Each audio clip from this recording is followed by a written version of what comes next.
جس کی آواز بیٹھ جائے وہ سونف کے دانے چوس لیں، گلا اسی وقت کھل جائے گا۔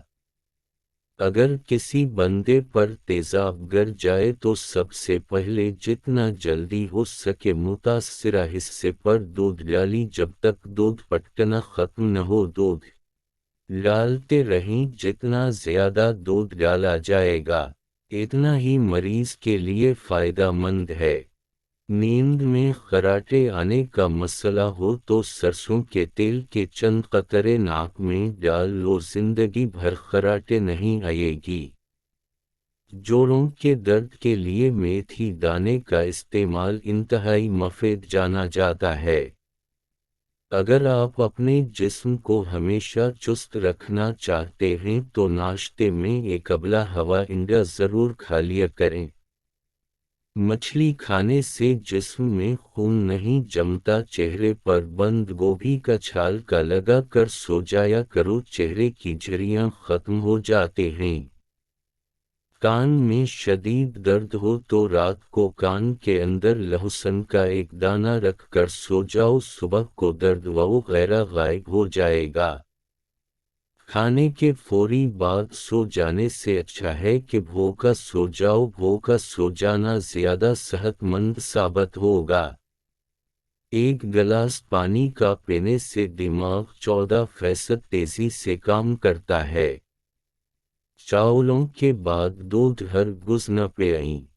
اپنے چھوٹے بچوں کو چائے نہ پینے دیا کریں۔ کیا آپ کو معلوم ہے سب سے پہلے دنیا سے شہد والی نمک اٹھائی جائے گی؟ بالوں میں دودھ لگانے سے بالوں کی جڑوں کو اور سر کی جلد کو قوت اور غذائیت ملتی۔ زخم کی سوجن کو دور کرنا ہے تو پیاز کو جلا لیں، اس میں ہلدی ملا کر زخم پر لگائیں۔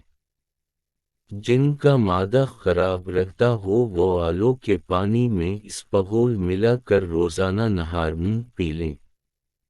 اگر آپ کے سر کے بال جھڑنے لگیں تو اہلے ہوئے چاولوں کے پانی سے سر کو دھو لینے سے بال گرنا بند ہو جاتے ہیں۔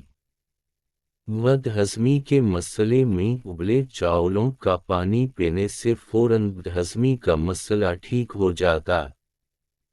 زیادہ پیاز کے استعمال سے آپ کے چہرے پر جھریاں پڑ سکتی ہیں۔ کھانے کے فوری بعد نہانے سے فالج ہونے کا خطرہ ہے۔ ناک کی بدبو دور کرنے کے لیے چٹکی بھر پھٹکری تھوڑے سے پانی میں ہل کر کے ناک میں ڈال لیں۔ سر کی خشکی کو دور کرنے کے لیے لیموں کا ٹکڑا سر پر ملیں، خشکی ختم ہو جاتے ہے۔ رات کو سوتے وقت اپنا سر بالکل بھی ڈھانپ کر مت سویا کریں۔ پیٹ کی تمام بیماریوں سے نجات چاہتے ہیں تو پودینے کے پتے سے چباتے رہا